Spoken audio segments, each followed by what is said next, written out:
ஒரு வயக்காட்டு பக்கம் ஒருத்தன் போய்கிட்டு இருப்பான்.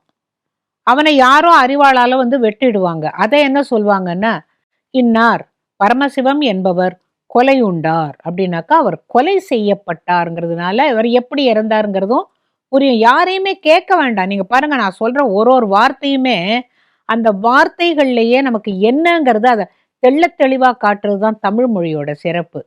சில பேர் என்ன பண்ணுவாங்க, ராத்திரி நல்லா பேசிட்டு பொண்டாட்டிக்கிட்ட, "இந்த பாரு அடுத்த வாரம் நம்ம காஷ்மீர் போறோம். நம்ம எல்லாரும் போறோம்." எல்லாம் பேசிட்டு, தூங்கிட்டு காலையில "என்னங்க இன்னும் எழுந்திருக்கல, நேரமாச்சுன்னு" தொட்டு பார்த்தா உடம்பு ஜில்லிட்டு போயிருந்தால், அவர் "மீளா துயில் கொண்டார்" அப்படின்னு போடுவாங்க. துயிலில் இருந்தவர் மீளா துயில், அதாவது அந்த துயிலிலிருந்து அவர் எழவில்லை.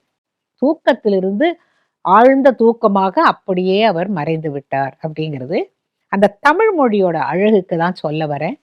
இயற்கை எய்தினார் அப்படின்னு போட்டு பார்த்துருக்கீங்கல்ல. இயற்கை எய்துவதுங்கிறது, இயற்கைனா என்ன? பஞ்சபூதங்கள். தீப்பிடித்து எரிந்தாலும் அது இயற்கை எய்தினார்.